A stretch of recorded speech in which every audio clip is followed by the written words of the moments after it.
ಎಲ್ಲರಿಗೂ ನಮಸ್ಕಾರ ಸ್ನೇಹಿತರೆ. ಇಂದಿನ ವಿಡಿಯೋದಲ್ಲಿ ಕೇಂದ್ರ ಸರ್ಕಾರದ ಯೋಜನೆಯ ಬಗ್ಗೆ ತಿಳಿಸಲಾಗುತ್ತಿದೆ. ಹಲವು ರೀತಿಯ ಯೋಜನೆಗಳನ್ನು ಸರ್ಕಾರವು ಜನಸಾಮಾನ್ಯರಿಗಾಗಿ ಜಾರಿಗೆ ತರುತ್ತಲಿದೆ. ಅದರಂತೆ ಪ್ರಧಾನಮಂತ್ರಿಯವರು ಹಿಂದುಳಿದ ಜನರಿಗೆ ಹಾಗೂ ಬಡವರಿಗೆ ಆರ್ಥಿಕ ಸಹಾಯವನ್ನು ನೀಡಲು ಸರ್ಕಾರ ಜನ್ಧನ್ ಯೋಜನೆಯನ್ನು ಪ್ರಾರಂಭಿಸಿದೆ. ಕೇಂದ್ರ ಸರ್ಕಾರವು ಈ ಯೋಜನೆಯ ಅಡಿಯಲ್ಲಿ ಖಾತೆಯನ್ನು ರಚಿಸಿಕೊಂಡ ಎಲ್ಲರಿಗೂ ನೇರವಾಗಿ 10,000 ವರ್ಗಾವಣೆಯನ್ನು ಮಾಡಲು ನಿರ್ಧರಿಸಿದೆ. ಇದರ ಜೊತೆಗೆ ಬ್ಯಾಂಕಿಂಗ್ ವ್ಯವಸ್ಥೆಯೊಂದಿಗೆ ಪ್ರತಿಯೊಬ್ಬ ವ್ಯಕ್ತಿಯನ್ನ ಸಂಪರ್ಕಿಸಲು ಜನ್ಧನ್ ಯೋಜನೆಯನ್ನ ಪ್ರಾರಂಭಿಸಲಾಗಿದೆ. ಹಾಗಾದ್ರೆ ಈ ಯೋಜನೆಗೆ ಹೇಗೆ ಅರ್ಜಿ ಸಲ್ಲಿಸಬೇಕು, ಈ ಯೋಜನೆ ಹೇಗೆ ಪ್ರಾರಂಭವಾಯಿತು ಎಂಬುದರ ಸಂಪೂರ್ಣ ಮಾಹಿತಿಯನ್ನ ಈ ವಿಡಿಯೋದಲ್ಲಿ ನೋಡೋಣ ಬನ್ನಿ. ಪ್ರಧಾನಮಂತ್ರಿ ಜನ್ಧನ್ ಯೋಜನೆ ಕೇಂದ್ರ ಸರ್ಕಾರವು ಬ್ಯಾಂಕಿಂಗ್ ಸೌಲಭ್ಯಗಳನ್ನು ಹಿಂದುಳಿದವರು ಮತ್ತು ಬಡವರಿಗೆ ಒದಗಿಸುವ ಉದ್ದೇಶದಿಂದ ಹಾಗೂ ಆರ್ಥಿಕ ಒಳಗೊಳ್ಳುವಿಕೆಯ ಉದ್ದೇಶದಿಂದ ಕೇಂದ್ರ ಸರ್ಕಾರವು ಪ್ರಧಾನಮಂತ್ರಿ ಜನ್ಧನ್ ಯೋಜನೆಯನ್ನು ಪ್ರಾರಂಭಿಸಿದೆ. 500 ಮಿಲಿಯನ್ಗಿಂತಲೂ ಹೆಚ್ಚು ಅಂದರೆ 50 ಕೋಟಿಗೂ ಹೆಚ್ಚು ಖಾತೆಗಳನ್ನು ಕೇಂದ್ರ ಸರ್ಕಾರವು ಈ ಯೋಜನೆಯಲ್ಲಿ ತೆರೆದಿದೆ. 2.03 ಲಕ್ಷ ಕೋಟಿಗೂ ಹೆಚ್ಚು ಹಣವನ್ನು ಈ ಖಾತೆಯಲ್ಲಿ ನೋಡಬಹುದಾಗಿದೆ. ಇತ್ತೀಚಿನ ವರದಿಯ ಪ್ರಕಾರ ಆಗಸ್ಟ್ 9, 2023 ವೇಳೆಗೆ ಬ್ಯಾಂಕ್ ಬಿಡುಗಡೆ ಮಾಡಿದ ಮಾಹಿತಿ ಆಧಾರದ ಮೇಲೆ 50 ಕೋಟಿ ಜನ್ಧನ್ ಖಾತೆಗಳ ಸಂಖ್ಯೆ ದಾಟಿದೆ ಎಂದು ಹಣಕಾಸು ಸಚಿವಾಲಯವು ತಿಳಿಸಿದೆ. 67% ಗ್ರಾಮೀಣ ಅಥವಾ ನಗರ ಪ್ರದೇಶಗಳಲ್ಲಿ ಹಾಗೂ 56% ಮಹಿಳೆಯರಿಗಾಗಿ ಈ ಖಾತೆಗಳನ್ನು ತೆರೆಯಲಾಗಿದೆ. ಜನ್ಧನ್ ಖಾತೆಯ ಓವರ್ ಡ್ರಾಫ್ಟ್ 10,000 ರೂಪಾಯಿಗಳ ಓವರ್ ಡ್ರಾಫ್ಟ್ ಸೌಲಭ್ಯವನ್ನು ಜನ್ಧನ್ ಖಾತೆಯಲ್ಲಿ ಬ್ಯಾಲೆನ್ಸ್ ಇಲ್ಲದಿದ್ದರೂ ಸಹ ಪಡೆಯಬಹುದಾಗಿದೆ. ಈ ಸೌಲಭ್ಯದ ಪ್ರಯೋಜನವನ್ನು ಪಡೆಯಬೇಕಾದರೆ ಖಾತೆಯನ್ನ ಹೊಂದಿದವರು ಕನಿಷ್ಠ 6 ತಿಂಗಳ ಹಳೆಯ ಖಾತೆಯಾಗಿರಬೇಕು. 6 ತಿಂಗಳಿಗಿಂತ ಹೆಚ್ಚು ಜನ್ಧನ್ ಖಾತೆಯು ಹಳೆಯದಾಗಿದ್ದರೆ ಓವರ್ ಡ್ರಾಫ್ಟ್ ಸೌಲಭ್ಯವನ್ನು ಅವರು ಸ್ವಯಂ ಚಾಲಿತವಾಗಿ ಪಡೆಯುತ್ತಾರೆ. ಇದಾದ ನಂತರ ಓವರ್ ಡ್ರಾಫ್ಟ್ ಅಡಿಯಲ್ಲಿ ನೀವು ಯಾವಾಗ ಬೇಕಾದರೂ 10,000 ರೂಪಾಯಿಗಳನ್ನು ಹಿಂಪಡೆಯಬಹುದು. ಅದೇ ಸಮಯದಲ್ಲಿ 2,000 ರೂಪಾಯಿಗಳ ಓವರ್ ಡ್ರಾಫ್ಟ್ನ ಸುಲಭವನ್ನು ನೀವು ಖಾತೆಯನ್ನು ತೆರೆದ ತಕ್ಷಣ ಪಡೆಯಬಹುದಾಗಿದೆ. ಜನ್ಧನ್ ಖಾತೆಯ ಸೌಲಭ್ಯಗಳು. ಜನ್ಧನ್ ಖಾತೆಯಲ್ಲಿ ಅನೇಕ ಸೌಲಭ್ಯಗಳನ್ನು ಪಡೆಯಬಹುದಾಗಿದೆ. ನೀವು ಯಾವುದೇ ಬ್ಯಾಂಕ್ನಲ್ಲಿ ನಿಮ್ಮ ಖಾತೆಯನ್ನು ಪ್ರಧಾನಮಂತ್ರಿ ಜನ್ಧನ್ ಯೋಜನೆಯ ಅಡಿಯಲ್ಲಿ ತೆರೆಯಬಹುದಾಗಿದೆ. ಖಾತೆಯ ಉಳಿದಂತೆ ಠೇವಣಿ ಮಾಡಿದ ಮೊತ್ತದ ಬಡ್ಡಿಯ ಸೌಲಭ್ಯವನ್ನು ನೀವು ಈ ಯೋಜನೆಯಡಿಯಲ್ಲಿ ಪಡೆಯಬಹುದಾಗಿದೆ. ಇದಲ್ಲದೆ ರೂಪೇ ಎಟಿಎಂ ಕಾರ್ಡ್ ಅನ್ನು ಸಹ ಈ ಯೋಜನೆಯಡಿಯಲ್ಲಿ ನಿಮಗೆ ನೀಡಲಾಗುತ್ತದೆ. 30,000ಗಳ ವಿಮೆಯನ್ನು ಹಾಗೂ 2 ಲಕ್ಷ ರೂಪಾಯಿಗಳ ಅಪಘಾತ ವಿಮೆಯನ್ನು ನಿಮಗೆ ಇದರಲ್ಲಿ ನೀಡಲಾಗುತ್ತದೆ.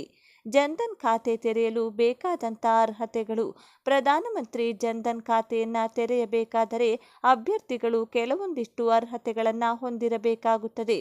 ಅವುಗಳೆಂದರೆ ಜನ್ಧನ್ ಯೋಜನೆಯನ್ನು ಪ್ರತಿಯೊಬ್ಬ ವ್ಯಕ್ತಿಯನ್ನು ಬ್ಯಾಂಕಿಂಗ್ ವ್ಯವಸ್ಥೆಯೊಂದಿಗೆ ಸಂಪರ್ಕಿಸಲು ಪ್ರಾರಂಭಿಸಲಾಗಿದೆ. ಯಾವುದೇ ಬ್ಯಾಂಕ್ನಲ್ಲಿ ಜನ್ಧನ್ ಖಾತೆಯನ್ನು 10 ವರ್ಷಕ್ಕಿಂತ ಮೇಲ್ಪಟ್ಟ ಯಾವುದೇ ಭಾರತೀಯ ನಾಗರಿಕನು ತೆರೆಯಲು ಅವಕಾಶ ಕಲ್ಪಿಸಲಾಗಿದೆ.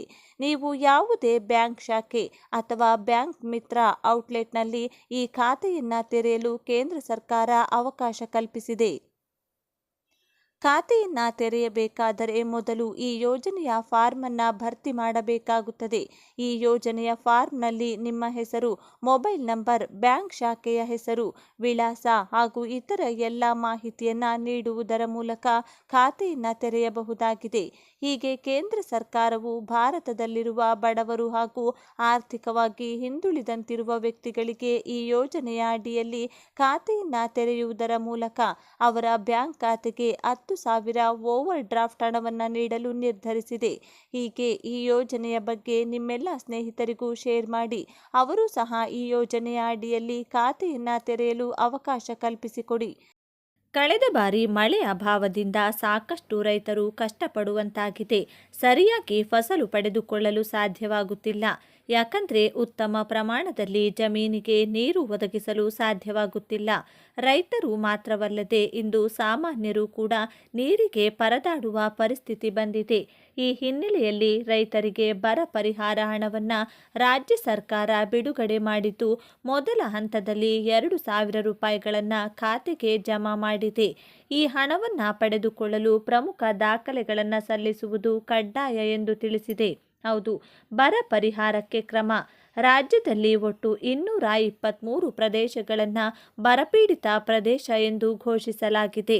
ಕೇಂದ್ರ ಸರ್ಕಾರದಿಂದ ಅನುದಾನ ದೊರೆತಿಲ್ಲ ಎಂದು ದೂರಿರುವ ರಾಜ್ಯ ಸರ್ಕಾರ ತಾನೇ ಮುಂದಾಗಿ ರೈತರಿಗೆ ಬರ ಪರಿಹಾರ ನೀಡಲು ಹೊರಟಿದೆ.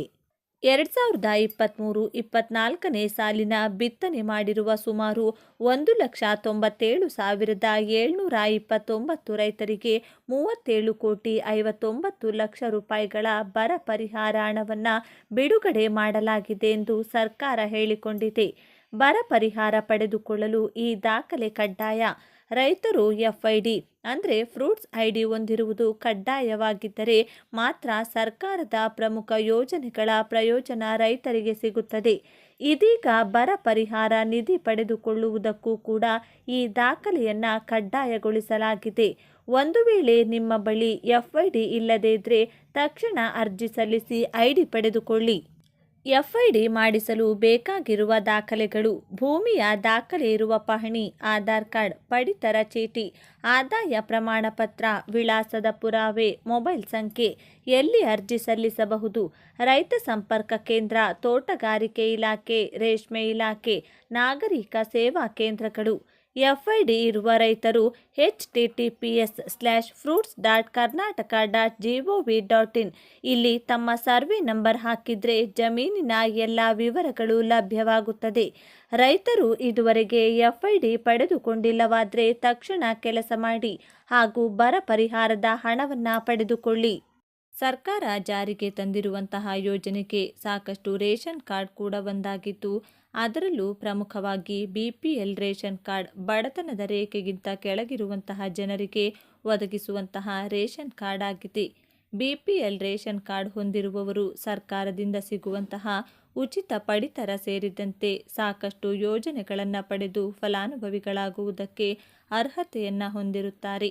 ಬಡತನ ರೇಖೆಗಿಂತ ಕೆಳಗಿರುವಂತಹ ಜನರಿಗಾಗಿ ಜಾರಿಗೆ ತಂದಿರುವಂತಹ BPL ರೇಷನ್ ಕಾರ್ಡನ್ನು ಇತ್ತೀಚಿನ ದಿನಗಳಲ್ಲಿ ಕಂಡುಹಿಡಿದ ಮಾಹಿತಿಗಳ ಪ್ರಕಾರ ಬಡತನದ ರೇಖೆಗಿಂತ ಮೇಲಿರುವ ಜನರು ಕೂಡ ಇದನ್ನು ಬಳಸಿಕೊಳ್ತಿದ್ದಾರೆ ಎಂಬುದಾಗಿ ತಿಳಿದು ಬಂದಿದೆ.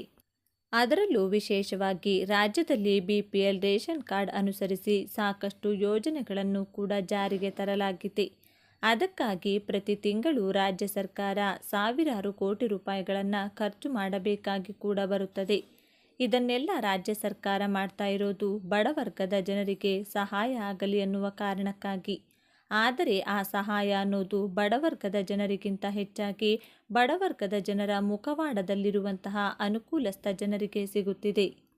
ಇದೇ ಕಾರಣಕ್ಕಾಗಿ ಸಿದ್ದರಾಮಯ್ಯ ಅವರ ನೇತೃತ್ವದಲ್ಲಿ ರಾಜ್ಯ ಸರ್ಕಾರ ಸಂಬಂಧಪಟ್ಟಂತಹ ಆಹಾರ ಇಲಾಖೆಯ ಅಧಿಕಾರಿಗಳಿಗೆ ಇನ್ಮುಂದೆ ರಾಜ್ಯದಲ್ಲಿರುವಂತಹ ಇಂತಹ ಅನರ್ಹ BPL ರೇಷನ್ ಕಾರ್ಡ್ಗಳನ್ನು ಹಾಗೂ ಕಾರ್ಡುದಾರರನ್ನು ಲಿಸ್ಟಿನಿಂದ ತೆಗೆದುಹಾಕುವ ಬಗ್ಗೆ ಕಠಿಣ ಕ್ರಮವನ್ನು ಕೈಗೆತ್ತಿಕೊಳ್ಳುವ ಆದೇಶವನ್ನು, ಒಂದು ವೇಳೆ ನಕಲಿ ದಾಖಲೆ ಪತ್ರವನ್ನು ಒದಗಿಸಿ ನೀವು BPL ರೇಷನ್ ಕಾರ್ಡನ್ನು ಪಡೆದುಕೊಂಡಿದ್ದರೆ ಇವತ್ತೇ ಸರೆಂಡರ್ ಮಾಡಿ, ಇಲ್ಲವಾದಲ್ಲಿ ಸಂಬಂಧಪಟ್ಟಂತಹ ಇಲಾಖೆಯ ಅಧಿಕಾರಿಗಳು ನಿಮ್ಮ ರೇಷನ್ ಕಾರ್ಡನ್ನು ಗುರುತಿಸಿ ಅವರೇ ಕ್ಯಾನ್ಸಲ್ ಮಾಡುವಂತಹ ಕೆಲಸವನ್ನು ಮಾಡಲಿದ್ದಾರೆ.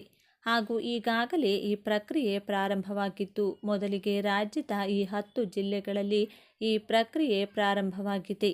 ರಾಜ್ಯದ ಈ 10 ಜಿಲ್ಲೆಗಳಲ್ಲಿ BPL ರೇಷನ್ ಕಾರ್ಡ್ ಕ್ಯಾನ್ಸಲ್ ಮಾಡುವ ಪ್ರಕ್ರಿಯೆ ಪ್ರಾರಂಭ. ಬೆಂಗಳೂರು ಗ್ರಾಮಾಂತರ, ಬೆಂಗಳೂರು ನಗರ, ಮೈಸೂರು, ಕೊಡಗು, ಕೋಲಾರ, ಮಂಡ್ಯ, ಚಾಮರಾಜನಗರ, ಚಿಕ್ಕಬಳ್ಳಾಪುರ, ದಾವಣಗೆರೆ, ಚಿತ್ರದುರ್ಗ ಇವಿಷ್ಟು ಜಿಲ್ಲೆಗಳಲ್ಲಿ ಮೊದಲ ಹಂತದ ರೂಪದಲ್ಲಿ ಅನಧಿಕೃತವಾಗಿ BPL ರೇಷನ್ ಕಾರ್ಡ್ ಹೊಂದಿರುವಂತಹ ಕಾರ್ಡುಗಳನ್ನು ಗುರುತಿಸಿ ಅವುಗಳನ್ನು ಕ್ಯಾನ್ಸಲ್ ಮಾಡುವಂತಹ ಪ್ರಕ್ರಿಯೆ ಪ್ರಾರಂಭವಾಗಿದೆ.